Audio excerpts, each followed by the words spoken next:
संकट में पड़े युवक की प्रार्थना, दीन जन की उस समय की प्रार्थना जब वह दुख का मारा अपने शोक की बातें यहोवा के सामने खोल कर कहता हूँ, हे यहोवा, मेरी प्रार्थना सुन, मेरी दुहाई तुझ तक पहुँचे। मेरे संकट के दिन अपना मुख मुझसे न छिपा ले, अपना कान मेरी ओर लगा। जिस समय मैं पुकारूं उसी समय फुर्ती से मेरी सुन ले, क्योंकि मेरे दिन धुएं के समान उड़ जाते हैं और मेरी हड्डियां लुगटी के समान जल गई है। मेरा मन झुलसी हुई घास के समान सूख गया है और मैं अपनी रोटी खाना भूल जाता हूँ। कराहते कराहते मेरा चमड़ा हड्डियों में सट गया है। मैं जंगल के धनेश के समान हो गया हूँ। मैं उजड़े स्थानों के उल्लू के समान बन गया हूँ। मैं पड़ा पड़ा जागता रहता हूँ और गौरे के समान हो गया हूँ जो छत के ऊपर अकेला बैठता है। मेरे शत्रु लगातार मेरी नाम धराई करते हैं, जो मेरे विरोध की धुन में बावले हो रहे हैं। वे मेरा नाम लेकर शपथ खाते हैं, क्योंकि मैंने रोटी के समान राख खाई और आंसू मिलाकर पानी पीता हूँ। यह तेरे क्रोध और कोप के कारण हुआ है, क्योंकि तूने मुझे उठाया और फिर फेंक दिया। मेरी आयु ढलती हुई छाया के समान है और मैं आप घास के समान सूखा चला हूँ। परंतु हे यहोवा मेरे ईश्वर, तू सदैव विराजमान रहेगा और जिस नाम से तेरा स्मरण होता है वह पीढ़ी से पीढ़ी तक बना रहेगा।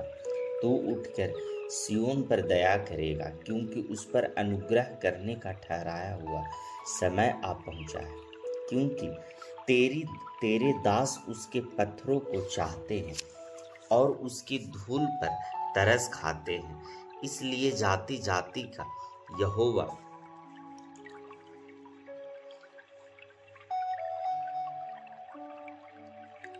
यहोवा के नाम का भय मानेगी और पृथ्वी के सब राजा तेरे प्रताप से डरेंगे।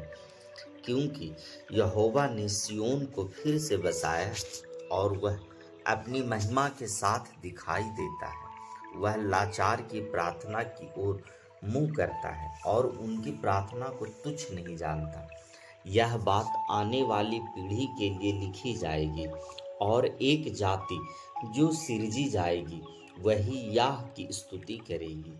क्योंकि यहोवा ने अपने ऊंचे और पवित्र स्थान से दृष्टि करके स्वर्ग से पृथ्वी की ओर देखा, ताकि बंदियों का कराहना सुने और घात होने वालों के बंधन खोले, और सिय्योन में यहोवा के नाम का वर्णन किया जाए और यरूशलेम में उसकी स्तुति की जाए।